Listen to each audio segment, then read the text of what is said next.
like to welcome everyone here to the Kaysville Planning Commission meeting for November 10th, 2022. We have a good crowd here, so thanks for coming and being part of this meeting. Also, if you may join us online, we'd like to welcome you as well.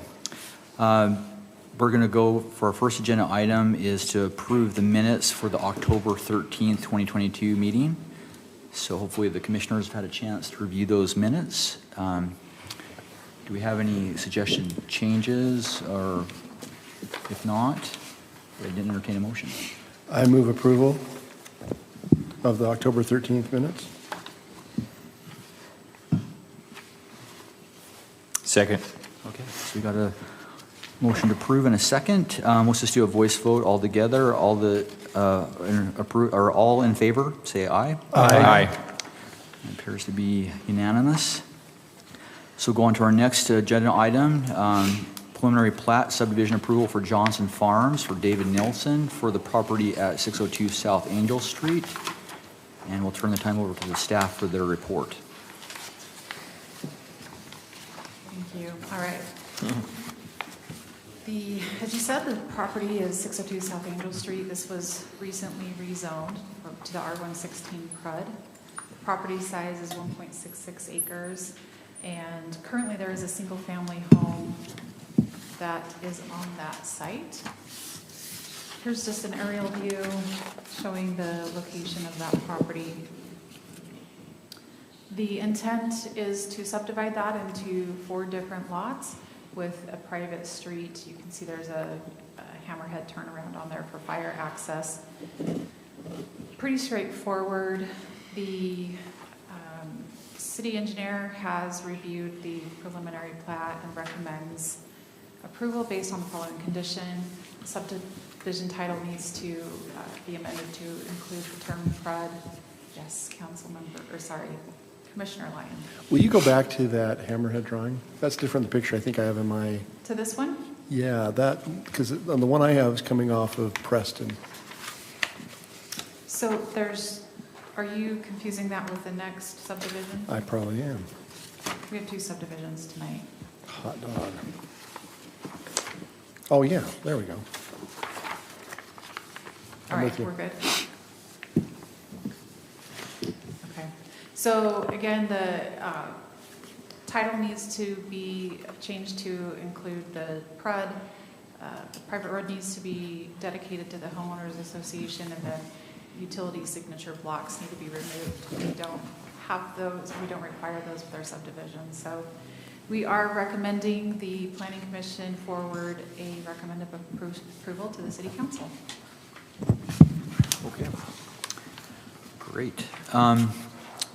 Any questions for staff? I do.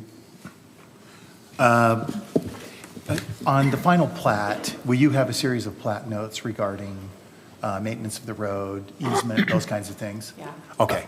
I was going to ask the same similar question. So, Okay. yeah, and those have been obviously called out on the plat here. Okay, and if you want to include that in the motion, we can make sure that that happens. No, it looks good. Just curious about that. Oh, a technical question. Mm-hmm. The turnaround areas.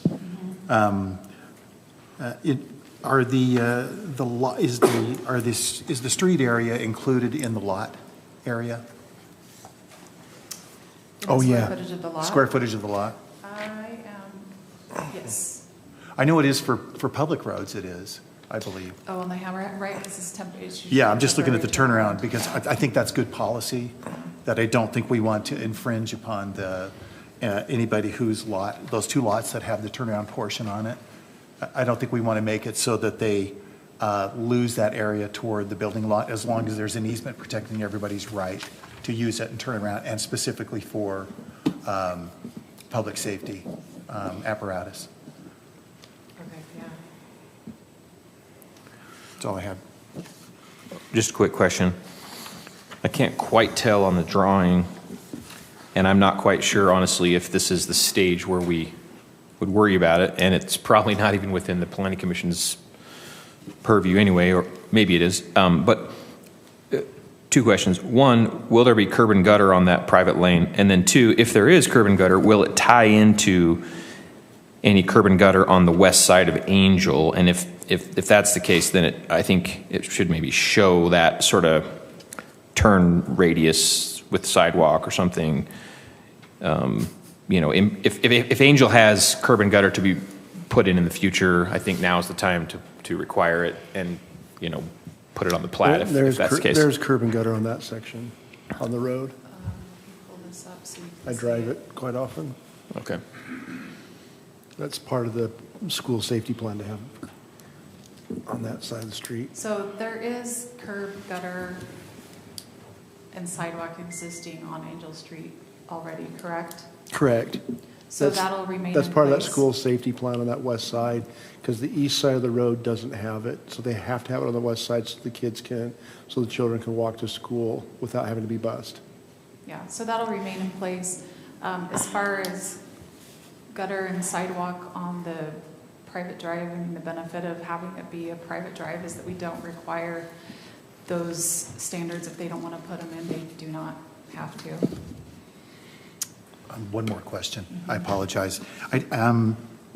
It's probably already in the plan, but if you look at the private lane as it touches the public road, there's no turn radius for cars coming in and out. Oh, That's So what I'm what's- saying. okay. Yeah. Is that going to be planned? That needs to be included on the plan. I'd recommend that they make sure they show the flaring of the turn radius for both sides of that road, because that will make it very difficult to do efficient turns in and out. Right. Unless that's an acceptable standard that the city has, I can't imagine that it is. Well, the way it's shown, I mean, on Angel, really the way it should be shown is there should be existing improvements shown within the right-of-way on Angel, because right now it just looks like this big one massive asphalt, the way Yes. that hatch reads. Yep. Correct. And it should be changed so that shows existing curb, shows where the curb will be demolished, shows where there will be a radius coming in, just Yeah. so that that's clear. And that, by the way, that's outside of the dark heavy line. Yeah. The curb, gutter, and sidewalk is all outside. Yes, that's what I mean. It Right.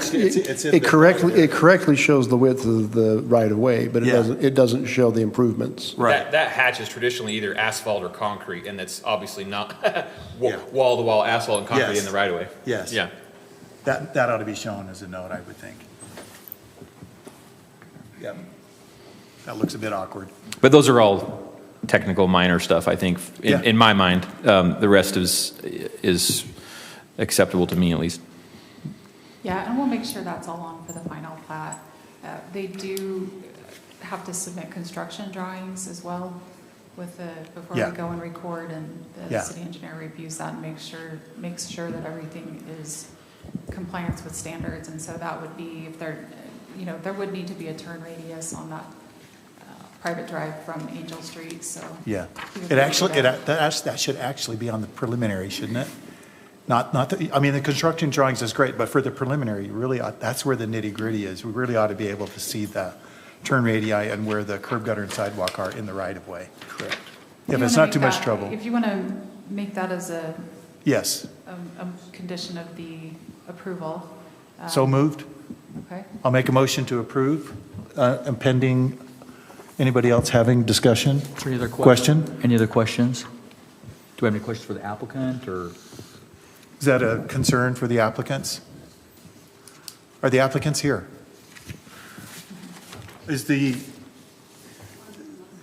Yeah, are you okay with the discussion and the requirement on the preliminary to show the turn radius, curb, gutter, and sidewalk in the right of way outside of the property line? And are they dedicating? Are they dedicating? It's private land. Private no. lane. What? It's a private street. No, I mean, so the public improvements are all in. They're not having to dedicate any right of way Nope. along Angel, is what I'm asking. Correct. It's already in, all the public improvements are in? Okay, great. Because on the final, we would show a dedication area. Okay, great. Okay, I will, Mr. Chair, am I okay to proceed with the motion? Go ahead. I will motion that we approve the preliminary subdivision plat for the Johnson Farm subdivision with the notes included by staff in red on the preliminary plat, and with the additional items just discussed, including the depiction of the turn radii and public improvements within Angel Street, outside of the boundaries of the plat. And other items from Planning Commission? Yeah, so we had an easement for public safety. We had maintenance on the road to be denoted. Yes.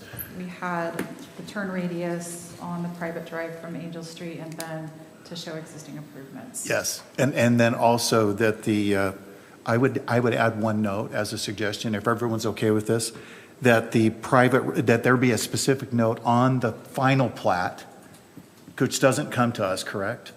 No, Final the does. planning commission does approve the final. Okay, final's coming to us? Okay, for final, I would just recommend in advance to put it on there, that the turnaround area, it is included in the area of the lot. Does not count against the area requirement for the lot. Okay. Because sometimes that's a bone of contention for people to say, you don't, if any of these are close to the minimum lot size, we want to make sure that these lots meet the minimum as the city calculates the area minimum. I don't want anybody to be nicked by, well, that road area shouldn't count. Okay. I believe that does, the square footage from the private drive is included in the lots. In the lots, good, good. Lot 2 is the only one that's right on the money. Correct. Right. Yeah. Everyone, That's my- all the other lots have Yeah. a little bit of extra square footage. Okay. Well, barring any other comments, that's my motion. I'll Do we- second. Okay, so we, We have, I was going to ask, are those items A, B, and C, are those automatically included, or does that also need to be included in the motion? The ones up on the screen? Yeah, those were. Caught, okay. Yeah. okay, so we have a motion for approval from Commissioner Allred and a second from Commissioner Lyon. We'll start with the voting from Commissioner Lyon. Aye. Aye. Aye. Aye. aye. Okay, the motion is approved unanimously. All right, we'll go on to the next item of business, which is a preliminary plat subdivision approval for Manor Estates for Phil Holland for the property at 67 North Angel Street. And we'll turn the time over to staff for the report. All right, this is where Commissioner Lyon was a little bit ahead of the agenda. This one impacts me directly. As mentioned, this is the live on property addressed Preston. at 67 North Angel Street. This also was a rezone that just took place within the last couple of months. It's zoned R114, and currently there is a single-family home existing on the property. The intent is to keep that home, and then this is just an aerial that shows the view of the property. The preliminary plat, there's, I think it was 11 lots that will end up being created. 11 new And neighbors. I know when Mr. Holland was here talking about the rezone, he had hoped to have a cul-de-sac with that subdivision, but we are requiring that be a temporary turnaround with a future road connection should the property to the north be developed. Oh, good.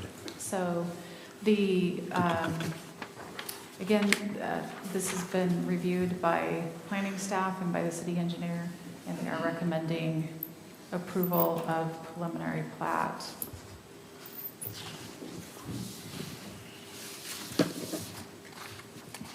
And Mr. Holland is here this evening if you have questions. Questions? Okay. Any questions for the staff to begin with? I do. Go ahead. So the turnaround that's shown is a temporary turnaround? Correct. So the curved radii parts will be removed. Does the city propose a holding strip for the end of the cul-de-sac to protect the subdivider from access to the property? I am not sure if that's on there, Phil, do you know? If not, we need to designate that. Is that a legitimate question? It's been my experience that the developer needs to be protected with a holding strip that prevents any access to come in on there based on anybody viewing that and believing that that is a public right-of-way and should have access. So a holding strip can go parallel to the road, or it can go on the end of the road. If we don't need it, that's fine. I don't want to make it more complicated, but that's a technique I've seen used. As long as it's noted that and it's dashed lines showing that the road's going to go through, I would recommend that the preliminary plat show that, so there's no question at all that it's a requirement for the applicant or a future property owner who may purchase it that that road must be connected. Correct. Makes sense. I'm just wondering if that's clear enough. Let me see if that's Yeah. on there. I think the ownership-wise, we're gonna take that road all the way to the end. Yeah. And then dedicate it to the city. Okay. Okay. Yeah, if, And I think, getting to Paul's point, I mean, I think we want to make sure that that extends forward. Yes. So that it is dedicated there and that is showing in that strip, so that there's no question as to future ownership, should that go forward on the future lot.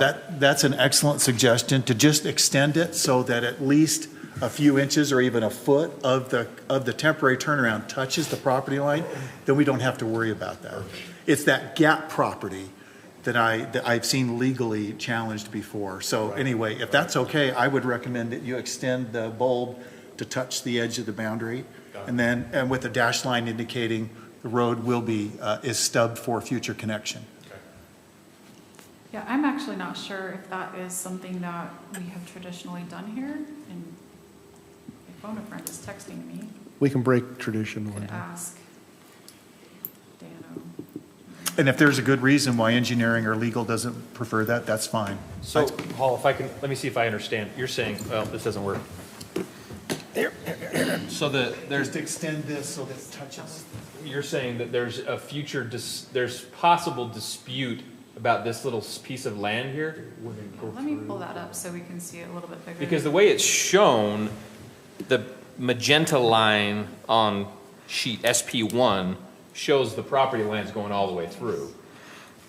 But you're just saying, so see this magenta line? Those two are the property lines going all the way through, and Phil's saying that this whole width is gonna be dedicated. Right. So whether it extends there or not, I guess in my mind doesn't matter. But if you're saying possible future issues, I worked in Centerville for about 10 years, and I saw both holding strips used parallel and at the end, because there was always a dispute about who was going to maintain this, and then some people would say, well, you've extended to there, I have a right to connect now. And so when you have a holding strip there, it prevents anybody from accessing it. Now, we don't have to do that if you just move that to touch, then, and indicate with a plat note, because this doesn't technically say it's going to connect and there's no dash line. I would just make that more clear so there's no question. This road will be connected. And so on the property I'm working on a similar in Massachusetts, our connection shows that on the property. And it's very intentional there. Yeah. With a future note for the connector road there. Okay, so is my suggestion make sense? It makes sense. No, okay. And so, and in working with the city, the township there, they had that question whether or not we would allow that. Yes, we would. Okay. If that's So- an okay And suggestion. that's why. Okay. It's not a big deal for me. I just think any way you can make a plat as clear as possible. I agree. And I think protection strips today are illegal. Oh, are they really? Is that because of spite strips? Well, just for this sake of, I hold that guy hostage, the Four Bushes, for them developing, because I own that. It was a great trick in the 60s, 70s, Yes. 80s. I've been dealing with them all. In Yes. some of my projects, but yet today, the county doesn't allow it. The county doesn't. On county ground or the recorder's office? Anything that is recorded, they watch for that. Okay. so that you mean they watch to make sure that the right-of-way extends all the way? Yeah. Because you're saying that they would cut the right-of-way off in the past in the dedication? Yes. And there would be like 5 feet that you had, Or even an inch? 1 inch, Legal 1 foot. description inch that's described. Yeah. I run into these all the time. Yeah. Interesting, okay. Usually yeah. they're 1 to 2 feet. Huh. But, Yeah, I haven't seen one done in a long time either, and Dan just said that in his time of reviewing subdivisions, we haven't done one here. Okay. Well, It may be Okay. that they're not. because you could use it as a spite strip. Yeah. They're a good idea. I mean, back in the 60s, it was smart. But yeah, they don't do it anymore. yeah. Yeah. You hold your neighbor hostage. Yeah. Yeah.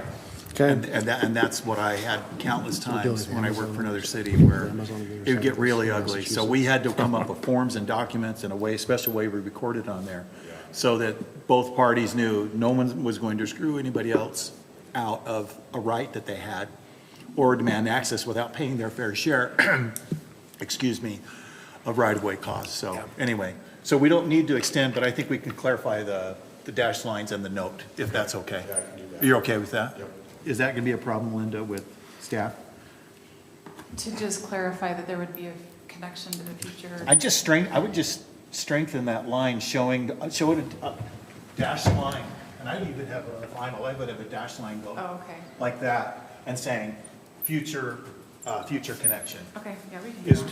future connection required? And I would imagine it would be at the time of proposed development next door, but it has to be clear that the property or the subdivision, is there an HOA with this subdivision? No, it'll be a public road. Oh, it's a public road. Okay, then the city can then demand that those improvements be installed. But then the question will be, well, who's gonna install that? See? These guys build their subdivision, they live in it, this guy goes to develop, and now you have this little area in here, and who's paying for that? Believe it or not, this is, Other guy.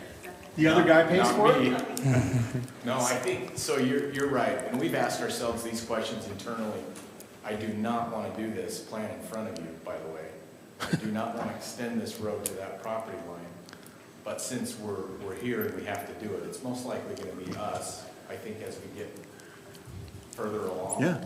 Well, So- what I'm saying is hypothetically, 10 years from now, the guy next door wants to connect.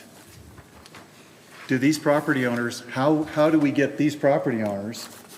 So what we've Who pays done- for that? Does the city pay for those improvements to connect the road? So what we've done, is they would have to, I mean, again, we come back with construction drawings, but essentially, they would construct the curb gutter and sidewalk where you're saying on that magenta line. But it would just be that radius that is being Has to be taken removed. out of Yes. the property. So the connection, the infrastructure would already be there when the property develops to the north. Okay, well, that to me was not clear. If you're saying curb, gutter, and sidewalk on this public road will be extended to the property line, to the north, right? Yep. Then it's really just a matter of, Well, no, maybe I'm missing it. because they're not showing they're the building bulb- the improvements to the The property line. bulb is going to be built with curb, gutter, and sidewalk. The sidewalk's going to stop there kind of as an odd end because it's extending in the future all the way Yes. through here. Yes. That hydrant will be in the future park strip. And after Phil's gone, and this is dedicated, this is now the city's right-of-way. So the city controls it. When this guy comes in and he's saying, I want to develop this, a future planning commission and/or the staff, more likely, will say, okay, fine. Then you need to pay to improve this portion and extend all the grading and the sidewalk and the curb and the gutter and the asphalt to connect to the development you want to do, because it's our right-of-way, and if you want to tap into our right-of-way, you have to pay for the improvements. Phil's going to be gone. It might be in 30 years. That's right. Yeah. See, that's why it's important we talk about this now. Who's on the hook for the remnant improvements that go in there? I have seen guys literally threaten to go to court over tiny little strips of a few $100 to take care of this. But I do think it's a little bit of a push to tell this new property owner in the future, you have to develop improvements off-site. That's not standard procedure. Well, it is when it's right away. I mean, But it's not on property they control. My next question It's- is about Angel, and there are improvements or not improvements in that right of way that cities do this all the time, as I'm sure you know. They say, as a condition of improvement, or a condition of approval, you need to improve the right of way that we have planned in our Okay. master plan, and That's all I'm looking whatever. for. Yeah. That's all I'm looking for, is to make that crystal clear. That subdivider is just going to have to improve that portion of the right-of-way of the city that's not on property they own. I've seen pettiness beyond belief where that actually becomes a bone of contention 5, 10, 30 years down the road because it wasn't clear on the plat who's doing what in the future. And I think there's, and of course I don't know all the circumstances of the ones you're referencing, but my guess is that when one private property owner is being told to improve another private property owner's land, that's a big bone of contention.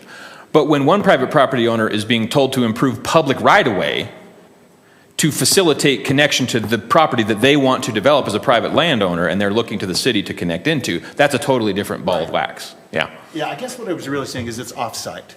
It's off-site. You're correct. not the property that own it, it's off-site. Okay, And yeah. that's still a little, they have to do it. Yeah. I'm hoping it's me. Yeah. Then it's no problem, yeah. Look, Sorry to get into the nitty-gritty, but these things are, they're worth thinking through. So, and this is what I'm, to show everybody where I live, but, this is what I'm envisioning, is that that sidewalk would be constructed all the way to the property line for future connection. This is in West Bountiful. And then if, so this is, I believe, a temporary easement is what would, right, because this property actually belongs to this property owner and then this property owner. my guess is that that is different than what we're looking at. My guess is the right-of-way goes around, because look how this guy's set back. The setback from the property line right there is probably 15, 20 feet. The setback here is 15, 20 feet. Because if what you're saying is this house could technically be sitting right here and the driveway would be 5-foot driveway or 10 foot or 8 foot or whatever. So I think this is different. And it's not what's shown on the plat that Phil's proposed. I apologize for opening a can of worms. Just looking for clarification, and I think I did just the opposite. So I think just a couple of dashed lines and an additional note at final saying, for future reference, this will be a responsibility of a budding property owner to install public improvements at the request of the city. That's not a real complicated note.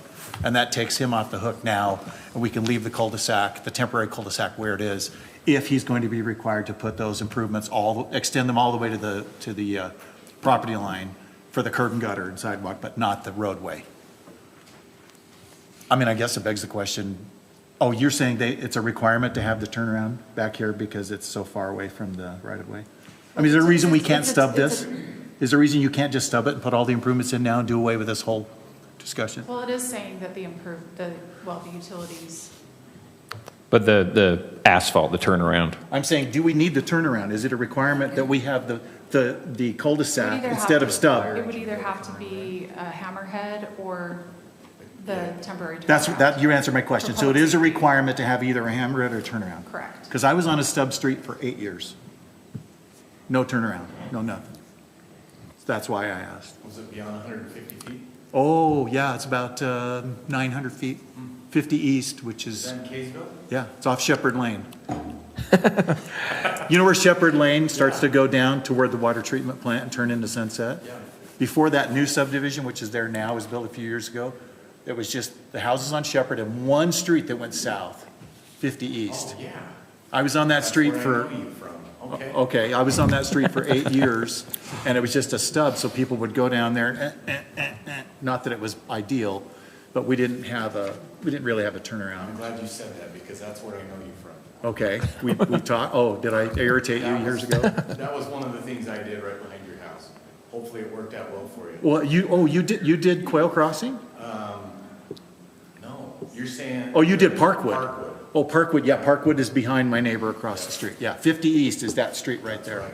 And it was just stubbed for 8 years. Sat there for years. Yeah. But hey, I've got 200 new neighbors now that I'm more than welcomed. Just the traffic is bad, so. I have a question. Maybe this is for staff.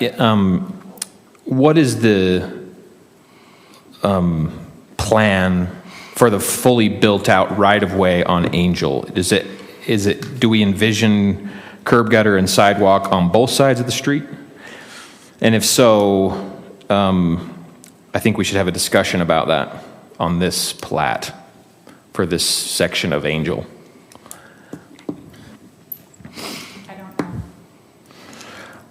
know. Phil, real quick, what are you going to do about the pheasant that was living back on that property that you now are displacing? What's that? What are you going to do about my pheasant that's living back on that property you're now displacing? Yeah, I have not seen that pheasant. Okay. Is there one?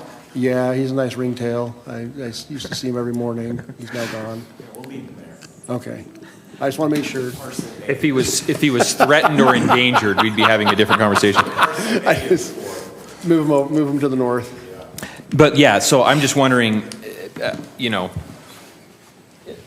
this goes in and this home is going to remain, obviously, but let's say it stays for another 50 or 60 years or whatever, and the city then wants to come in and improve the full right-of-way of Angel with all the improvements that are envisioned by the city. Like they've done. They're going to, if we don't talk about this now and maybe put this in as a requirement, much to Phil's dismay, the city is going to pay, the taxpayers are going to pay for the improvements from this corner to this corner. Josh, to interject real quick, wasn't there a bond paid on some of these lots when they went in for the improvements? Sorry, was there a what? Wasn't there a bond paid on some of these lots for improvements by the homeowners? Could not tell you that, sorry. I thought in the past. These lots? By the owners. Well, that money's been sitting there a long time. Like For the future, Earl for future curb and gutter. I don't know. I know we don't do those anymore. Yeah, you don't do them anymore, but I thought they were there in the past, because I know on Galbraith, where I used to live, the neighbors had those, and when they sold and it was improved, the curb and gutter did go in. But I think, I mean, to answer your question, Commissioner Sunloff, I believe what we would do is require that they put the sidewalk in here. So, yeah, let me comment on that. I'm actually surprised it's not on there. So we're anticipating lot 1 being fully, when I say improved, it's a sidewalk. Yeah. So you can see on the next slide down, we don't show it, but yeah, we are fully taking that to that property 1 northeast corner, taking the sidewalk. Yeah, because, okay, so that helps. Because my guess is, my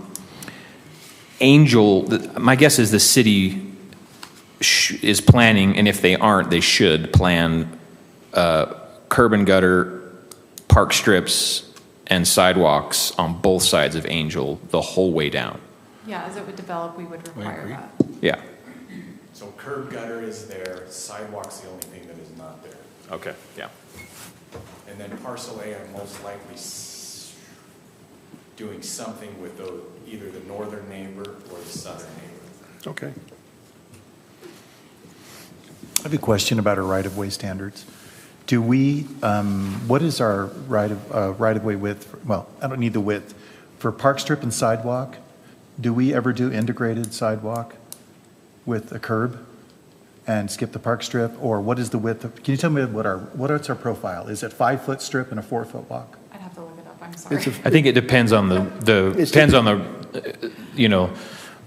arterial, minor arterial, Yeah. whatever. I think we have a number of different right-of-ways. But it's typically 5 foot with You a, show it on the bottom there. Oh, do you? That's the Kaysville City standard. Yeah. Okay. I'm just curious about with the current irrigation thing and the whole issue of, going to hardened park strips and getting rid of the strips and stuff like that. I'm just wondering what our policy is and what our width is, a 5-foot strip versus a 4-foot strip. Yeah, 5-foot park strip and 4-foot sidewalk. Okay. A lot of cities are going to a 5 and 5 simply because a 4-foot walk, you really can't have 2 people, even 2 kids have a hard time walking side by side. But that's a issue for another day with I can talk to engineering about this. I just was curious.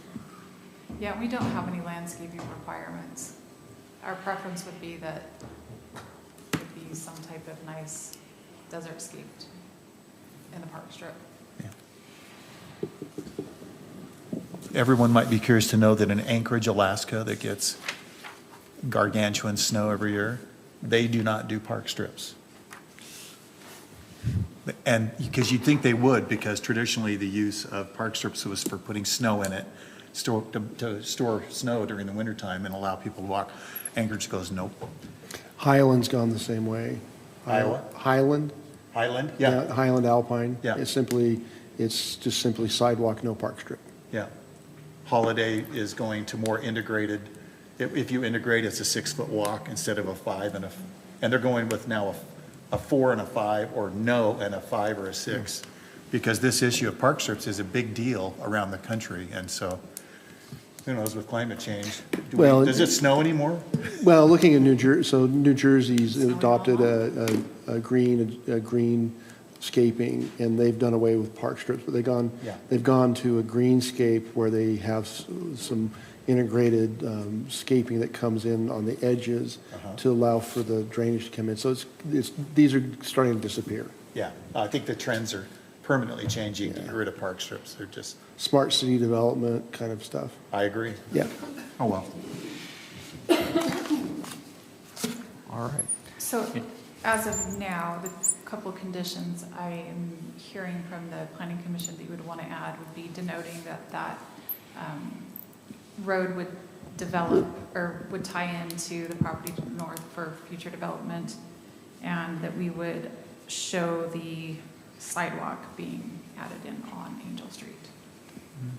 Yeah, because the way the improvements are shown with the dashed line is noting existing, whereas like if you look at Preston that's proposed, it's a solid line on the curb and the sidewalk and the gutter and whatnot. So we would just, and Phil's saying that they're already planning for it, but we would just see it like that for that portion along Angel with a solid line.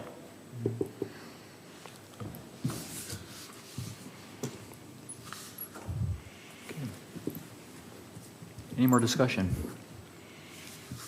Go ahead. All right, well, I would entertain a motion then. I'll motion to approve. As Commissioner All read, a motion to approve the subdivision for Manor Estates at 67 North Angel Street as proposed, and with the review of and recommendation of the planning staff as our findings for support, and with the noted changes on the preliminary plat per our discussion. I'd entertain any amendments to my motion. I'll second the motion. All right, we have a motion for approval and a second. We'll start with the voting with Commissioner Sundloff. Aye. Aye. Aye. Aye. Aye. All right, the motion passes unanimously.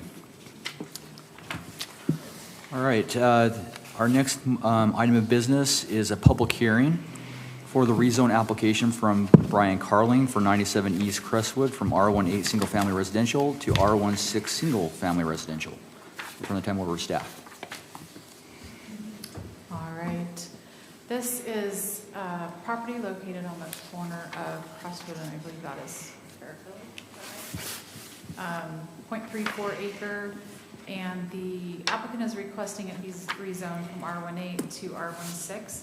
There is a home that is existing on the site. You can see here from the aerial.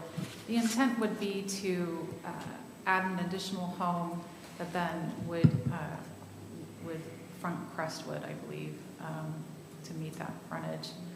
And with the rezone, they would be able to add an additional home on there. Just a quick overview of the zoning that exists in the area. You can see most everything there to the north. And the east is R18. To the south there's public use. We do have some RM in the area, and then of course to the west is where our commercial zone is. The future land use map does show this property remaining as single family residential.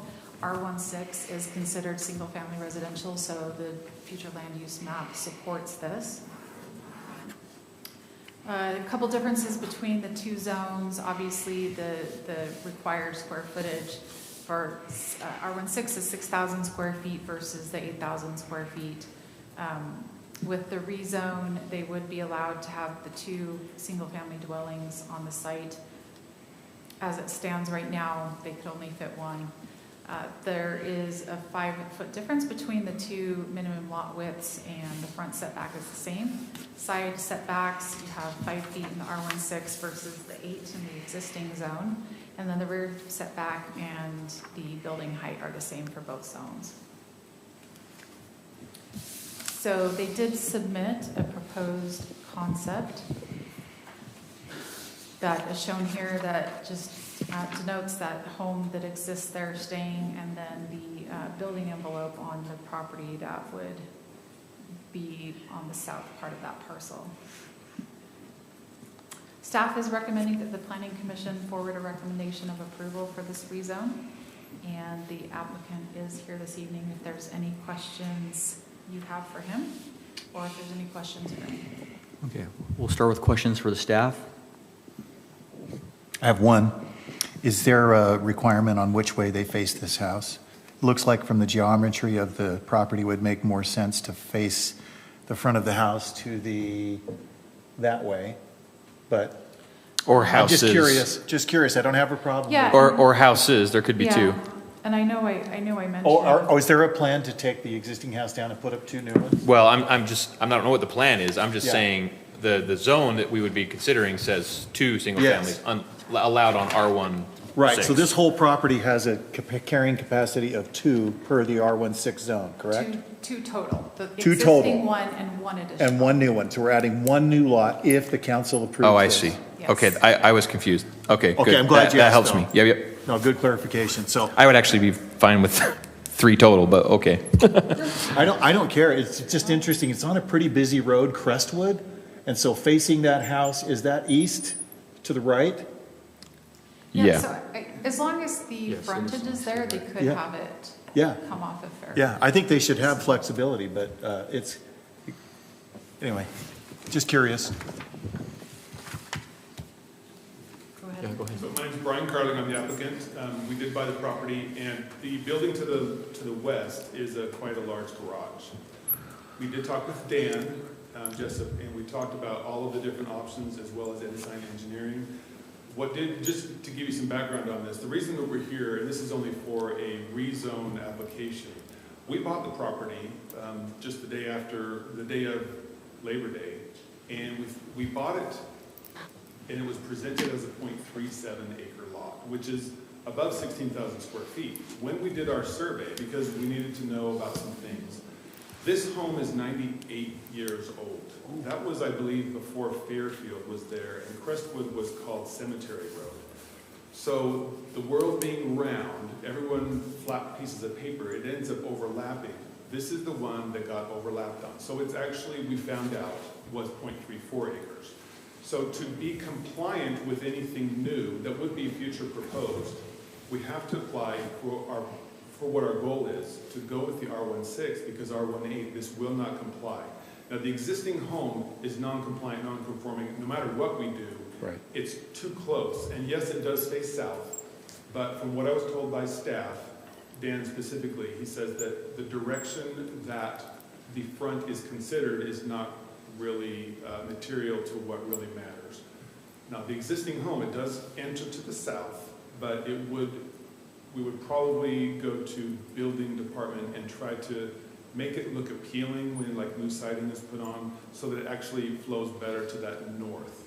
And that the future proposal, but this is always contingent upon getting the zoning approval, would be to present the plat. And the picture that we showed, that's done by Ensign Engineering, that is the next step. But I thought that you guys might like to know, and the neighbors might like to know, that it's not multifamily, because it actually would, by square footage, allow 5 units on there. But we're not asking for that.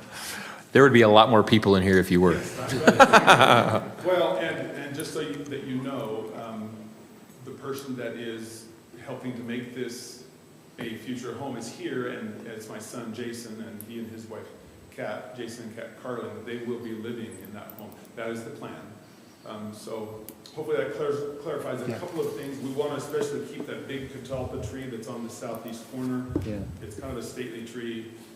So we're trying to make the envelope attractive to a future builder buyer and not make all the neighbors angry.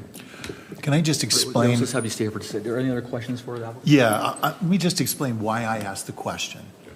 I've been an urban planner most of my life. I'm retired from urban planning, but I love it. I'm totally into it.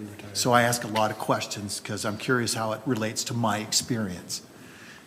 The reason I ask about the way you're orienting that is because, in my opinion, standard setbacks that cities place on properties really hamper property owners.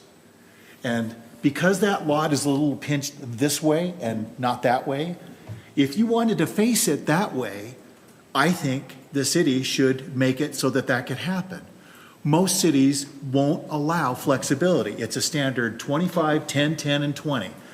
I worked for 3 different cities and a county, and they all have their standard rigid setback requirements. The last city I worked for as department head, I went and I convinced the council to throw all of those rules out. And we did it based on what was around your property. So we had really flexible setbacks. What we had was a no point closer than, and then an average of setbacks. And that's why I'm asking, because I would hate to see the architectural design for the future home for this couple here to be hampered unnecessarily by a standard that the city has adopted that says it's really sacred that we have 25 feet there. We cannot have less than 25 feet there. And we got to have 10 on the sides and 20 on the, we got to have 20. See, the reason I'm saying this is because every city I know requires 20 feet here. Cities will not allow you. So you're already stuck with 20-foot setback, and $100 says this is what Kaysville does. It's 20 feet if you're on a corner. And so since you're already squished this way, that could really hamper you.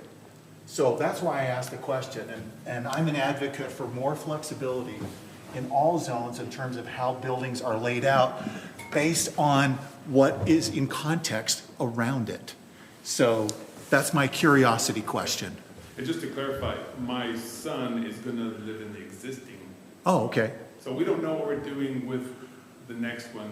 Yeah. We're not wealthy, we're just trying to Yeah. help things get better and maybe make it more affordable for some. Well, as a planning commissioner, I am committed to more flexibility and make things better for property owners in this city by looking at those kind of standards and seeing how they may infringe on actually better development. So pardon my explanation, but I love deregulation. what? I love deregulation. Yes. So, I mean, It's amazing what it does. well, and just, I mean, you were having a broad discussion. I mean, we just did an estimation that our development costs for who I work for now have increased almost like 60% over the last 15 years, just through regulation, through the zoning code. Yep. And it's just simply, you know, all of the standards we have to comply with. Yeah. Sure, I'll see it. So, Good comment. Thank you. Great. The corner setback is 20 feet. It really pinches that because it's already, you know, long and narrow, so. we had one of those that we changed. Any more discussion, commissioners, or you ready to make, I'm ready for a motion. We have to have a hearing, right? We have to have our hearing Oh, that's first. right, sorry. Is there anybody here that would like to speak for the public hearing? We'll open the public hearing. Positive comment. This is your chance if you want to say something. No takers? So, no. All right, no takers. We'll close the public hearing, and then I will entertain a motion. Mr. Chairman, I recommend approval of the rezone as proposed for the property in question, which is, excuse me, I do not see the app. Oh, Brian Carling et al. For the .34 acre lot at 97 East Crestwood Road from R18 to R16. Findings for my motion are as follows. The staff has reviewed the general plan, has given us a firm recommendation that this proposed zone complies with the future land use map and complies with the city's general plan. I would also add, as a support for the motion, that this rezone in particular represents a direction that Kaysville and I think other cities, Kaysville in particular, could use a little more diversity in terms of its lot size, and that this lot size going from R18 to R16 will not prove to be deleterious to any surrounding property owner by a reduction from R18 to R16. Those are my two findings, and if anyone would like to add to those or ask me a question, I'm open for debate or clarification. Any discussion? I'll second the motion. Okay, so we have a motion for approval, or recommend for approval, and a second. So we'll start, I'll start with voting this time. Aye. Aye. Aye. Aye. Aye. Okay. The motion passes unanimously. So congratulations. Thank you all for your time. Good night. All right. You can stick around. We have another item if you want to. So fun. All right, so we have a public hearing for amending this 2022 general plan to incorporate moderate income housing requirements. Can you hear me if I just? Yeah. I gotta stand up. So finally, we're at the point where we have a moderate income housing element drafted to include in the general plan. I based what we've included from the two discussions that we had with the planning commission. I think one was in August and the second one was in September. So it took a little bit of time to have this all come together, but I thought the easiest thing to do would be to just go over the, real quickly, the items that the commission directed staff to include. And there was kind of a hybrid recommendation. We wanted the two that were subjected around the accessory dwelling units to be, I guess, a tandem recommendation. And then you wanted to have a couple of extra items recommended for the city council in case they wanted to have 5 so that we could be eligible for the priority funding. Or if they didn't care for some of the others that you recommended that they could swap something out. So I will just go through the objectives, and essentially what I did was I took those straight from state code. They want those to be in the plan verbatim. So the first one I listed there is the ones in relation to the accessory dwelling units. We have to include a timeline and implementation measures for all the items that we select from state code. And so this timeline, I think, was a lot of the work is already done from when the Planning Commission recommended an ordinance to the City Council last year. And it was ultimately the City Council's decision to adopt only the internal accessory dwelling units. So the thought was that in 2023, we would just resurrect that other portion of the ordinance and bring that back to the Planning Commission, and then ultimately take that back to the City Council and seek approval. The implementation measures on that are pretty straightforward, obviously presenting a text amendment, and then in relation to the impact fees, we would just review our impact fees and present an elimination of impact fees if they are associated with an accessory dwelling unit. We do not currently charge any impact fees for those internal accessory dwelling units. If there is to be, well, I believe actually would have to look at amending the impact fees that we have in place to determine how to proceed with charging one or not. Obviously, because we haven't had those, they would not be included in the current plans that we have that the City Council's adopted that outline those impact fees. But that's something that we would review. I think that's doable in 2023. So if you have any questions about this implementation measure or any other thoughts on adding anything to the timeline or implementation measures, I thought it would just be easiest to go through each one and discuss them individually. I have a question. Okay. Actually, it's a comment. I really like the straightforward way that you've laid this out. I'm familiar, having done 7 or 8 of these over the last 10 years for a different city, and the state has provided a lengthy list of, a menu that you can pick from. We've picked our 3, right? There's a minimum of 3 the state requires. You can have more than 3 if you want, but there are 3 requirements that the 26 or 27 requirements. There's 24. 24, and you have to. So the 3 would be this A, accessory dwelling units, and then this item F. So. So do we have our 3? We've met our 3 that the state requires? Yes, with these 3 that we have, that A, E, and R that kind of are just coupled together, and then F. So Okay, those are our 3. Okay, great. So you answered question 1. And thank you again for the way you presented this. And then just a heads up, having dealt a year and a half ago, previous to that, how can you characterize how the discussion has gone? Well, maybe you can't, maybe someone else can. The discussion that the city has had about accessory dwellings, I mean, has the city discussed in depth there are a lot of curveballs with accessory dwellings, so many curveballs, and some cities make it really complicated. So we're saying we're a thumbs up on accessory dwellings, right?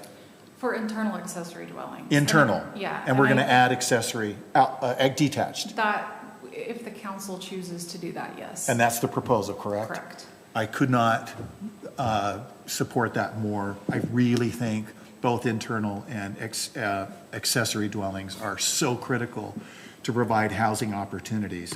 The only problem is it's really easy to write rules for the internal ones. It's really difficult to write regulations for the external ones because everybody has 20 things they want those to do. So I'm just wondering, have we crossed that bridge yet? So, okay. Yeah, so last year, and I did watch the city council meeting, I didn't watch the planning commission meeting, but there was presented to the council and the commission last year a draft ordinance that would have implemented both. I mean, we had to do the internal, right? Because yes. State law told us we had to. Yes. By October 1st, I think it was, or yes. October 31st of last year. We did not have to do the external, but the Planning Commission and the staff recommendations to the City Council was to include those. Good. They did not vote to adopt the external okay. accessory dwelling units.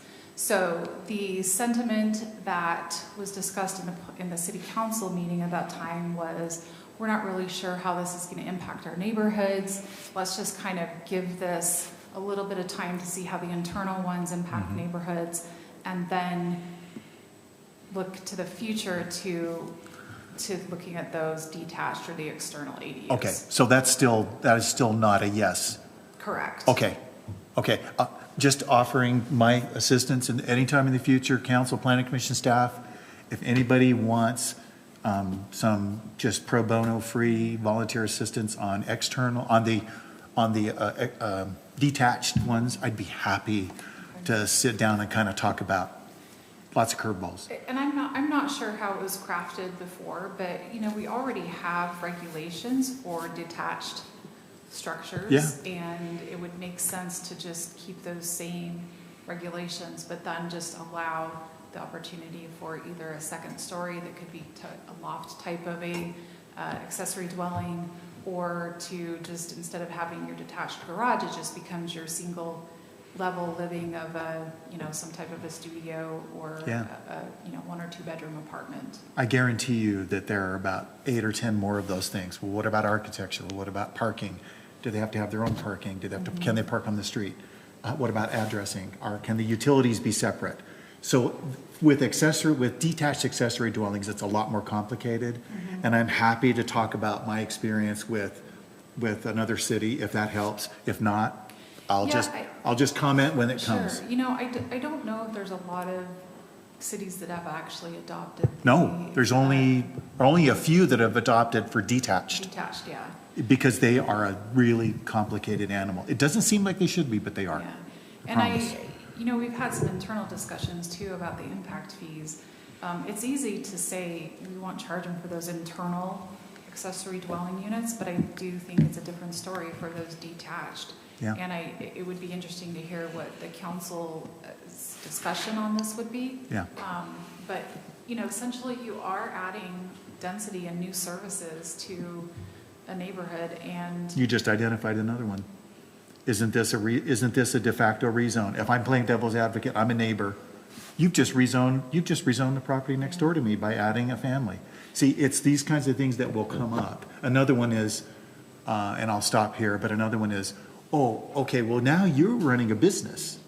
You now have a rental in your backyard, and so you should have to get a business license and pay fees And that opens up, there's a lot of cans of worms that can be We do opened. require an ADU license for the internal. Uh-huh. We've only licensed 7 since the adoption of the ordinance last fall. I will say this, that it would not surprise me if the detached accessory dwellings get addressed in this upcoming legislative session. But also I was contacted by the league to ask me, but this is why I rewatched the meeting, or why I watched the meeting. But we have a regulation in our internal ADU that we do not allow tandem parking.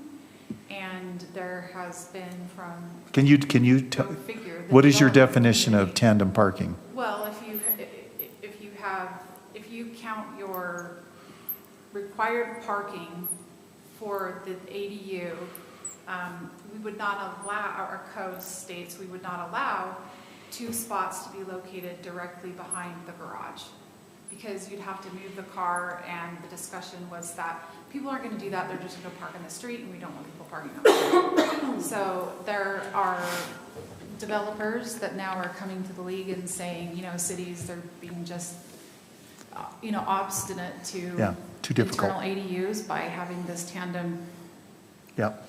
by not allowing the tandem parking. Yeah. So that may be something that comes forward from the session as well, but if they change state code on that, we'll be happy to amend our code to be compliant with that.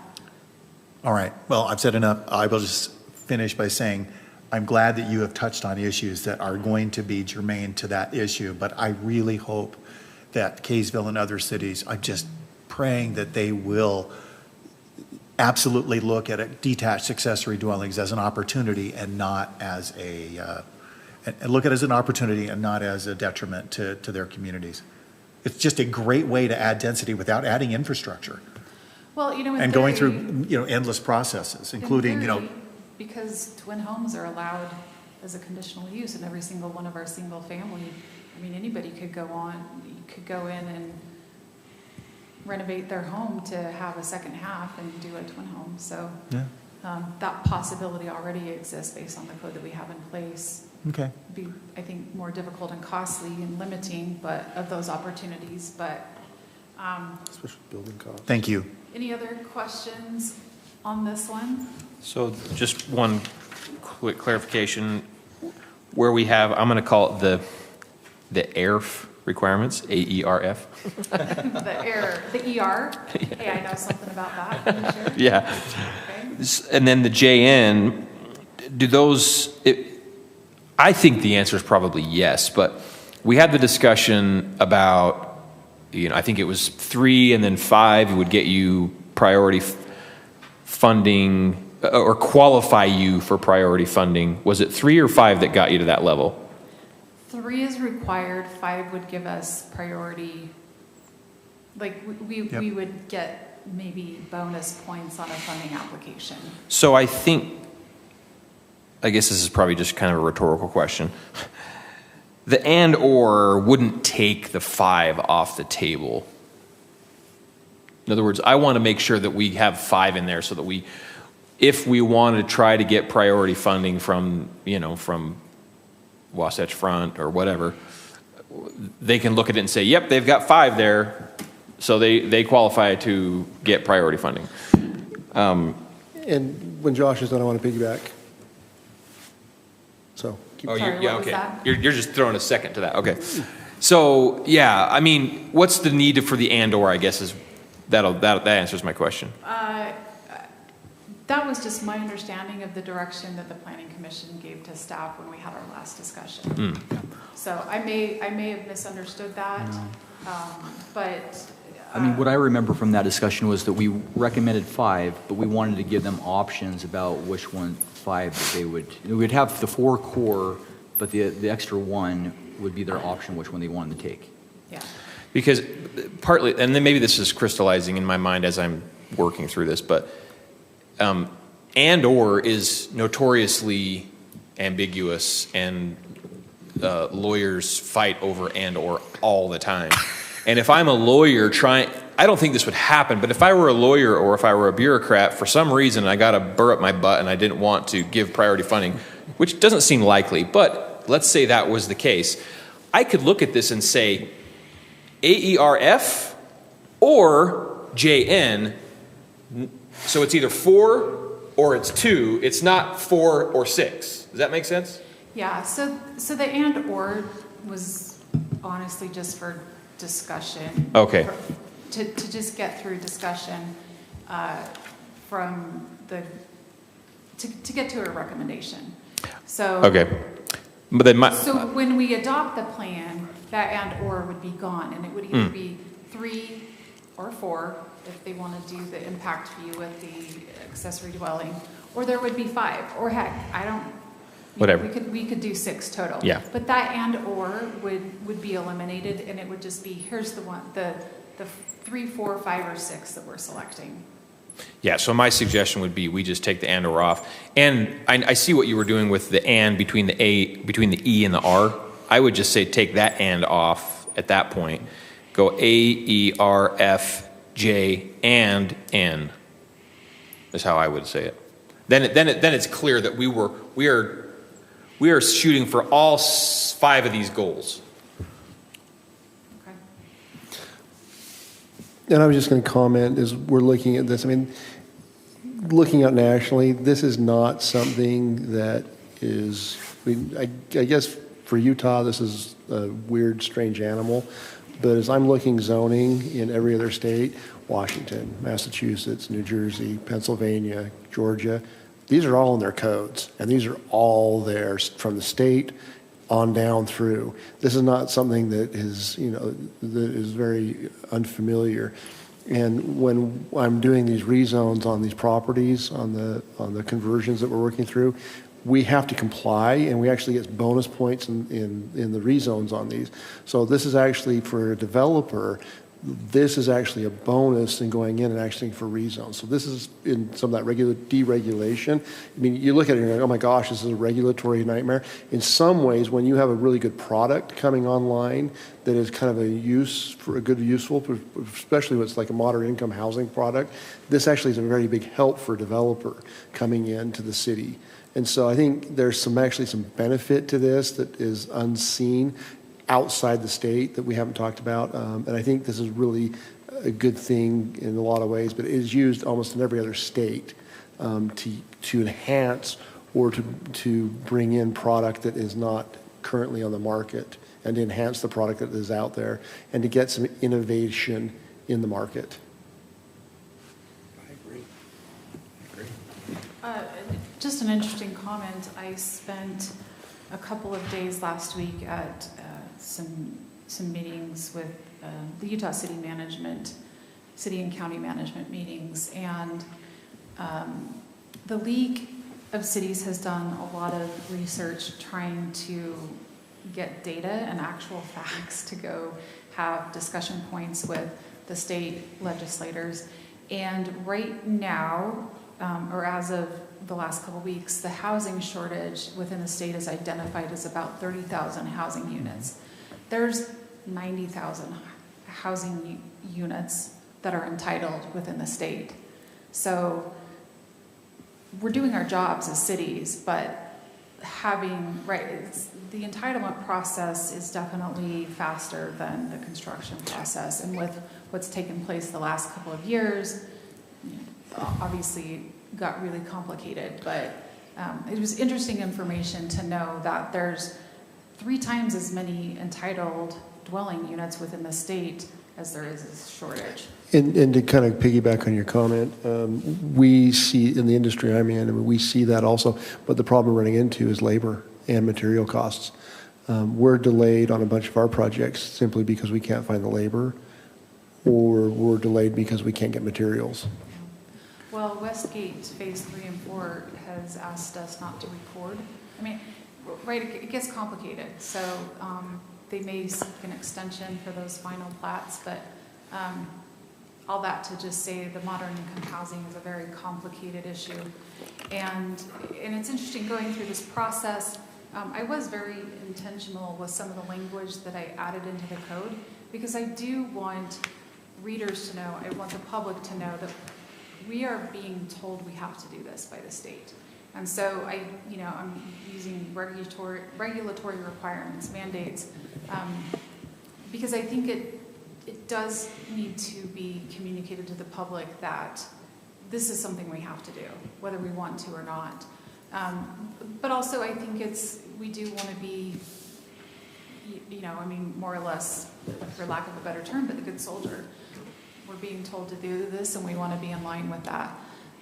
So what I would think at the end of our discussion tonight, then, Commissioner Sunloff, your recommendation or your top 5 was going to be A, E, R, F, and then N. So, we can get to the end of the discussion, and if you want to prioritize those that we have outlined, and then we can take that recommendation to the council, and of course they'll do with it what they will.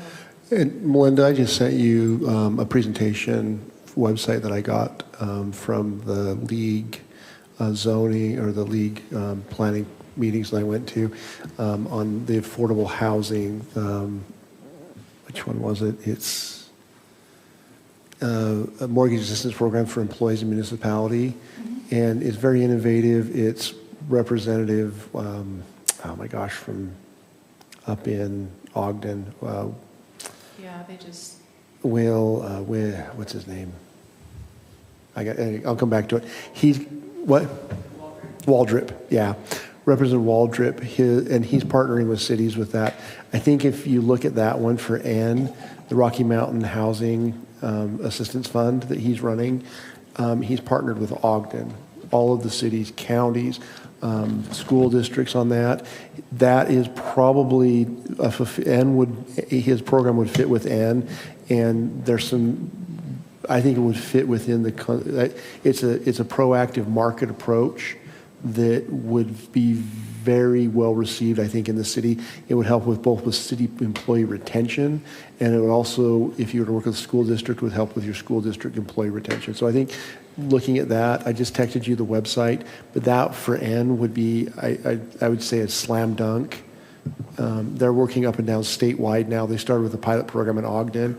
He did the presentation with Ivory Homes and the Ivory people, and it is one of those programs where you just look at it and go, why didn't somebody else think of this? It's private investment, private capital, using that. So I think it's just a way to fulfill one of those that doesn't require a lot of effort or taxing the entities, but would be using private equity and the private market to do that. So. I really agree with what you said, Commissioner. I think N is a no-brainer, but I would also say it's also one that doesn't move the needle much in terms of providing housing. If you are Salt Lake City, Provo, a much larger community, and you have several hundred employees, Sandy City, yeah, that makes a lot more sense. Kaysville doesn't have a great number of public employees, so even if you implement that, how many of them will actually take advantage of the program? It's a slice of a slice of a slice. To me, J and N ought to be included because J, as we age as a city, we're going to get denser. We're going to have mixed use. Some of us won't be around 20, 30, 40 years from now. A lot of us won't be around. But if we lay the groundwork now saying, hey, our built environment will change. It simply will change because there are more of us here. More of us are being born. And it's internal growth that's driving our growth. I am thrilled to hear that there are 90,000 entitled units. I would say that a vast majority of those statewide are in downtown Salt Lake City. I drove down there the other day. There are thousands of units being built. I think one of the main purposes of this state law was to require that all cities put their shoulder to the wheel a little bit and take responsibility. Kaysville is almost pathetically all single family. If you look at the stats you've given us in your staff report, 1.7%, according to my calculation on page 2 under historic building permits, that's the amount of multiple family housing permits we have done in the last 10 years. A total of 24 units. Are you kidding me? There is a crying need out there for countless young families to have a place to live. And a lot of them don't want to live, don't need to live, and shouldn't be required to live in downtown Salt Lake where the rents aren't going to be affordable either. So I look at this and I go, this state plan happened 10, 20 years later than it should have, because every city I worked for and every place I've ever attended a public hearing, it's all the same. Nobody wants it in their backyard, and so we shove those people into areas that are not desirable, and it's called drive until you qualify. What do you think Eagle Mountain is? Eagle Mountain is way out in Egypt, and people go out there because that's the only place they can get a single-family home. And this is not going to get better until we all recognize that we have a shared responsibility to say that we're not islands. Each city is not an island unto itself. And we have to have the backbone to say that if there is a reasonable attempt to create density that can be built in a way that doesn't tax our infrastructure or doesn't negatively impact the city, we need to find ways to look to do this, because we have a responsibility to our fellow human beings. And this moderate income housing plan, and I prepared a bunch of these, it's only going to get better as it requires more and more, because cities, why do you think the legislature keeps adding and changing this every year? Because cities aren't doing it. And they're having to create incentives. They're having to be kicking and dragging to do the right thing. I'm tired of it. I thought, that's part of the reason I retired. I know some of you guys get tired of me talking about that, but I burned out of urban planning because I went to over 2,000 public meetings in my life, and many of those had 6 to 8 hearings.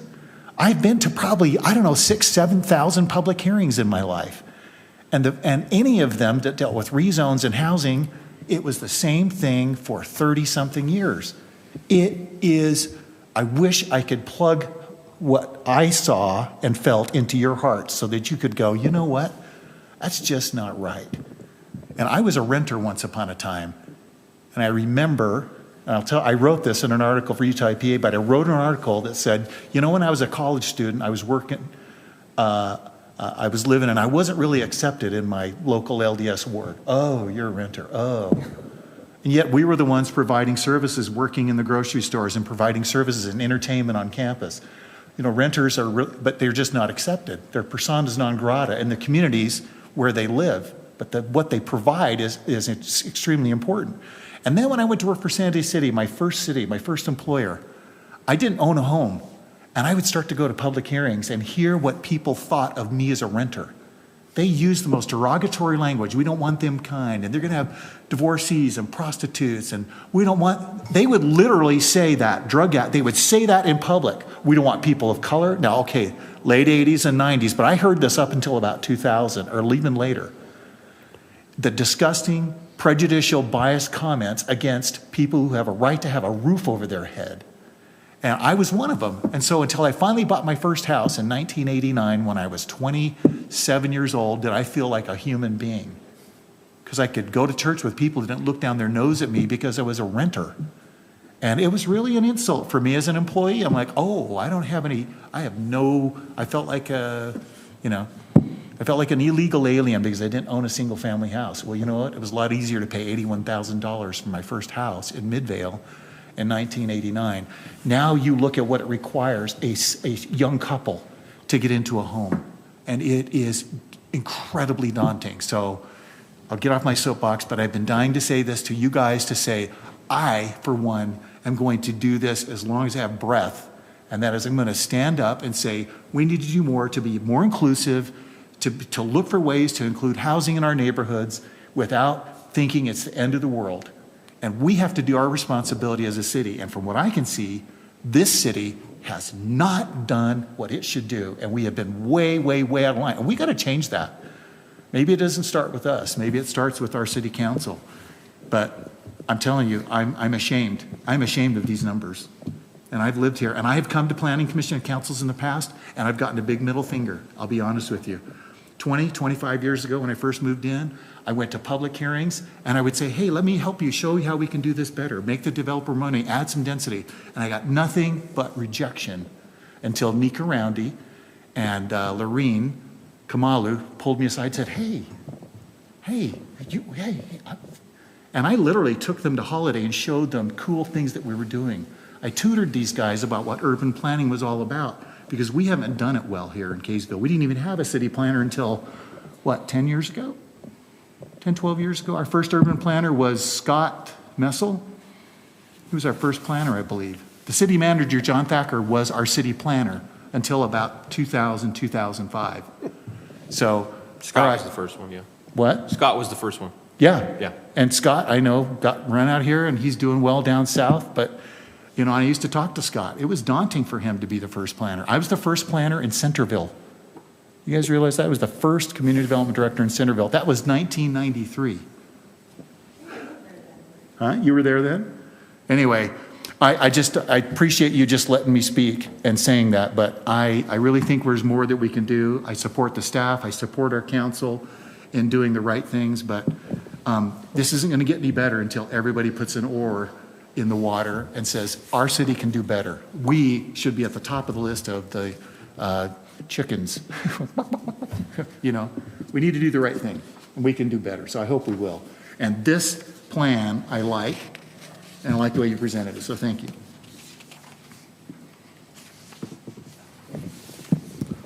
I'll make a motion. All right. Go for it. I do, I mean, if you're ready to make a motion, that's great. I do want to just let you know that after I sent this out on Friday in the packet, I sent a draft down to the state, the gal, Alyssa, that's doing the monitoring and compliance, and she did have some comments. So the language that I have here in the slides tonight, there is additional language, and it was mostly, let me just go real quick, but it was, you know, these rezones where I said, you know, presenting a time frame, and I said is not possible. I changed that to is difficult, and then I added some other things. You know, we'll update the zoning map on an annual basis. We do that already. Actually, our GIS individual does that as those rezones take place. And then if we do happen to make any changes to the zones that would be different from the future land use map, we would update the future land use map. And then we're supposed to update our general plan every 5 years, and so I put in there that we would update that in 2027. So I did that for objective 1.3 and then 1.4 that talks about the mixed use. Other than that, it is what was presented to you in the packet on Friday. I would suggest that, did somebody make a motion already? I was ready to, but Okay, I will defer to you. well, mine's going to be very simple. What you just added, Melinda, doesn't change what I would say. And my motion is that we recommend approval of the proposed general plan amendments, and with the only clarification, I suppose, that paragraphs on, I don't know what page, I'm just going to call it 47-53, paragraphs A, E, R, F, J, and N all be included, so the and or be deleted, and then at least on the slide that we're looking at, not necessarily on the packet, the and after E and R be deleted and actually moved to after J. So A, E, R, F, J, and N is what I think that should read. And other than that, I'm recommending approval. And I'm moving that we recommend approval. Second the motion. And I will second the motion with an amendment that we have a public hearing, because this is supposed to be a public hearing, into the minutes before we make the approval. Okay. We will open the public hearing, and we'll close the public hearing. Copy paste on my motion. You want to second? Can I, So now we second. Okay. well, I have a question. Well, no, just my question or concern with the motion is simply that we intentionally chose those ones to recommend as like our top choices. So my fear is if we give the full list and the city council says we only want to do 3, then are they just selecting from that whole list of, and it could be those ones that we want to push, or they could be different ones. So that's my concern with that motion. I think, and I understand the concerns with and I don't know if there's another way, and if it's just in the discussion and the presentation to City Council, but I'd like them to know from our deliberation that those top A through F were our top picks. It's the chuckarama of options. Okay, I can communicate It's a good that with comment. them. Good comment. So they're kind of in a ranked order here. Yeah, from our discussion, I think so. Okay. Okay. Any other discussion, commissioners? Okay, we have a motion for approval and a second, so we'll start with voting with Commissioner Branch. Aye. Aye. Aye. Aye. Aye, so the motion passes unanimously. All right, we have a agenda item for call the public. I don't see any public here, so we'll forego that.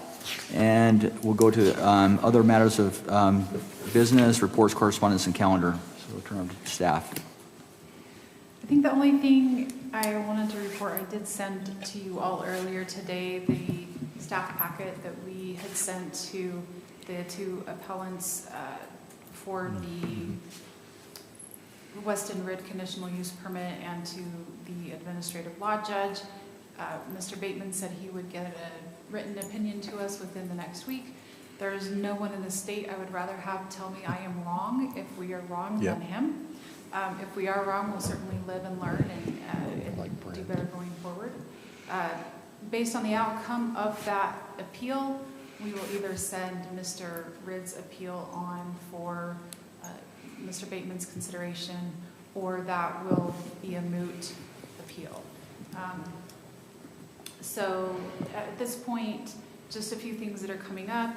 We'll have the moderate income housing to the City Council next week at their meeting. We did get a letter from the state saying that we were not in compliance on that, so we want to get that approved as quickly as possible. We will, I believe on December 8th, we will have the public hearing for that mixed-use project over on Flint Street north of Smith's that I've been talking about here and there. So I have a draft development agreement. I think we have all the pieces in place for that. So that'll be kind of a fun, I think, public hearing to have. Would be, you know, if it gets adopted, be the first mixed-use project in Kaysville. I also have been working on some amendments to the mixed-use zone. And at this point, I think we'll have that come before the Planning Commission probably in January. Maybe I'd like to source that to some other individuals to get some feedback on that. So may take a little bit longer with the holidays. Other than that, I have an that's what's coming out of the future. I actually, sorry, I thought we were done. I have an item to discuss with the Planning Commission in terms of a possible conflict of interest coming up. The mixed-use project, Melinda, you just mentioned. I had lunch with the applicant the day before yesterday. He showed me his plans and asked me, as someone who's been very familiar with mixed use, and so I am aware of the project. I informed him, I just need to let the Planning Commission know, I informed him that I am on the Planning Commission and I don't want my review and assistance, my pro bono, my volunteer assistance to look at the project and tell him what I thought and give him some written comments back. I want to let you know that if any of you are uncomfortable with that, then I will plan on not voting on that in the future when it comes. I will tell you this, I will not reveal any details, it needs to come to you. I told him that as a planning commissioner, ethically, generally speaking, my rule of thumb has been all conversations between applicants to planning commission and planning commissioners need to be in the public forum. That was not in the public forum. And so if that makes anybody uncomfortable, I will not even attend, I will not maybe attend those meetings. I certainly won't sit on the dais, even though I believe our city attorney has opined that that would be okay, that I could even vote. I see nothing wrong with my involvement in terms of trying to make sure that he puts out a good product based on what my experience has been. So anyway, I hope all of you will let me know your feelings when that comes. I will certainly attend those meetings. I'll be very interested to see how the city handles it. But I am going to be giving feedback to him just out of friendship. He and I happen to go to the same mission. It's kind of weird, not at the same time, but anyway, we spent a lot of time talking about Spain the other day, which was fun. Anyway, just a heads up to you, and if you guys at a future meeting want to say, hey, Commissioner Allred, we prefer you not vote or not comment, I'd be happy to do that. So my comment on that, you've been around probably more planning commissioners and commissions and city councils than the rest of us combined, but in my experience on Kaysville's Planning Commission, which has been about a total of 9-ish years, I think, it's almost, I don't know if I'd say par for the course, but it's been a common practice in discussions amongst planning commissioners that planning commissioners just talk to citizens, people, sometimes applicants. Everyone involved in a potential issue has the ear of planning commissioners. I don't know if that's 100% ethical or ex parte communication is a murky water, and in some instances totally off limits. I think this is more in the murky waters. So I guess my comment give me some counsel. Comment to what you're saying is if all such communications were preclusive of voting, there would have been a lot of planning commissioners over my tenure that didn't vote. Okay, correct. So, okay. And Thank you. But Paul, I also think though once it comes before us, or once the application comes in, then ex parte should stop. I think that's a good hard. And Yes. that's a good hard time. And that's the general rule for like most city councils and most planning. Okay. Yeah. I appreciate your input, and I'm open to further input if you change your mind. Again, all I'm going to be doing is writing comments on his layout and kind of the architecture to say that this is probably good, this is good planning, or this is good design. I won't be doing anything other than that. There's no money exchanged, and so as we get closer, we can talk about it further. But I wanted to let you know that this is something. And by the way, I met this applicant about 1.5 years ago at when our general plan was being, and he and I just happened to, hi, how are you? Where are you from? And we both know a guy that happened to be in my mission when I was out, and so we just have a common friend. But then he said, hey, I'm developing some property, and so that's my limit of my involvement at this point. I don't expect it'll get much more in that, but I certainly won't be part of any money being exchanged or. You don't have a financial stake. I have zero. No. No trip to Spain involved. No trip to Spain involved. No, not at all. Yeah, No. I mean, I think where there would be, in my mind, two ethical boundaries that shouldn't be crossed is one that Steve mentioned, when the application's been made, and then it could be truly deliberative type discussions ex parte, which is not appropriate. Yeah. And then if you were having the conversation, now I lost it, so apparently the second one wasn't very important. Okay. Well, if you think of it, let me know. Yeah. But I appreciate you listening to me and allowing me to reveal that. And I'll just play it by ear till then, but I don't expect it'll be a heavy involvement. He's just saying, hey, how can I make this project good? Oh, you know about mixed use. Oh, you were, okay. Hey, would you mind looking at this? Okay, that was my second one. The second ethical problem or line would be before an application.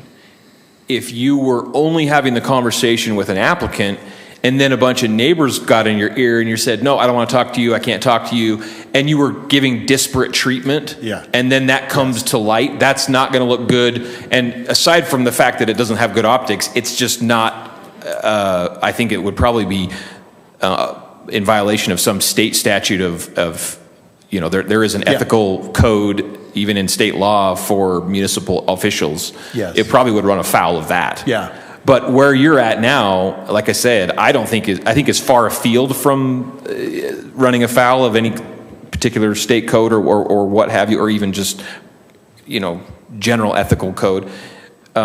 So, yeah, it would just be kind of in line with how things have been done in the past Good. that I'm aware of in Kaysville. Okay, good. My professional, I'll just give you one little story in Centerville. 6 years ago, I helped a guy after hours once with a question. He came in and met with him. It was a real friendly exchange. He said, hey, I can't get there till 6. And I used to stay a lot after hours and meet with the public and just help them with understanding planning or their application or whatever. This guy came in and I just helped him out, with something that he had no idea about. And, a month or two later, he stops by the office and he throws a couple of jazz tickets on my desk. He says, hey, I can't go tonight. And he says, I can't use these. Do you want them? I said, oh, that'd be great. And then 10 minutes later, after he left, I called him up and I said, hey, dude, I can't do that. Now, I'm not saying, but I earned my AICP certificate in 1994. I highly espouse the AICP Code of Ethics. I've tried to always have my career like that. So as a public employee, I allowed a guy to buy me a burger once, a developer, with another staff member, and I've never, ever forgiven myself for that. He took us to Smash Burger in Salt Lake, and I went, Dave, and he goes, dude, you are so over the top. And I'm like, I know, but I don't want to be, I can't be seen in public. So, you buy me a burger, we're not doing this again.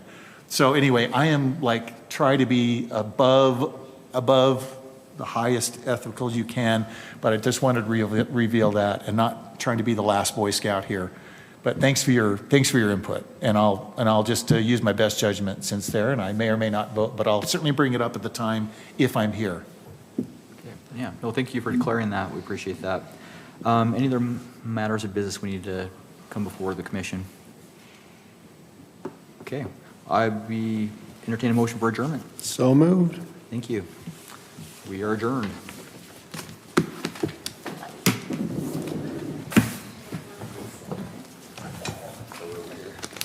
Cody. Nice to meet you. Where do you live, Cody? We were in the Hess. We have a branch.